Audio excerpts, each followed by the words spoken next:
Cher Scorpion, avec le Soleil et Mercure en Verseau, les lumières de ta 4e maison s'allument. C'est la maison des racines, de la famille, de ton espace intérieur et des souvenirs profonds.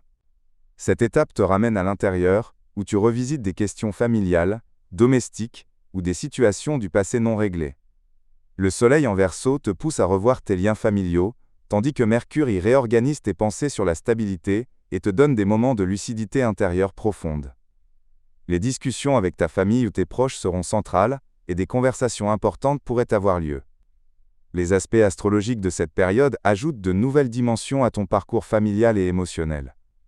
Une conjonction entre le Soleil et Mercure est une excellente chance de réconciliation ou de discussion franche à la maison. Une conjonction entre Mercure et Pluton est une confrontation intérieure avec une vieille blessure ou un sentiment d'insécurité refoulé. Une conjonction entre le Soleil et Pluton transforme ta façon de voir tes racines et ton sentiment d'appartenance.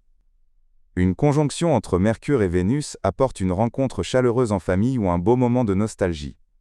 Un carré entre Mercure et Uranus pourrait être une tension soudaine ou une nouvelle inattendue concernant ta maison ou une personne proche.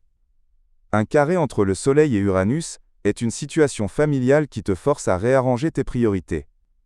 L'éclipse solaire marque le début d'un nouveau cycle concernant ton logement ou ta relation avec un parent.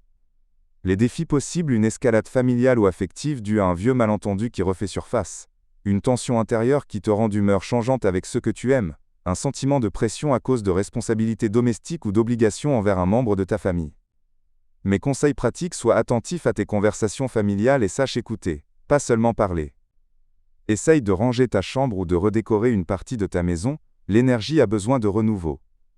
Méfie-toi des réactions impulsives, surtout dans la seconde moitié de cette période. En amour, ce n'est pas le moment des grandes aventures, mais plutôt des rapprochements doux et sereins avec ton partenaire.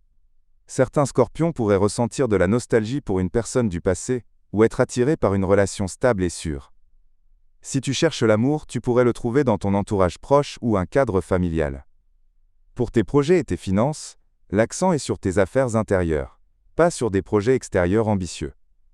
Mais si tu travailles de chez toi, ou dans l'immobilier, le design ou la cuisine, tu pourrais être très actif. Ne prends pas de décisions professionnelles importantes tant que la situation n'est pas claire.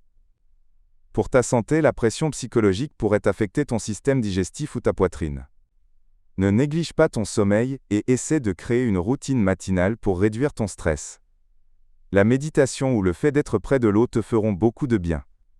Le conseil spécial de cette période: tout ce qui t'émeut ne mérite pas une confrontation. Parfois il suffit d'allumer une bougie en toi au lieu d'allumer un feu à l'extérieur.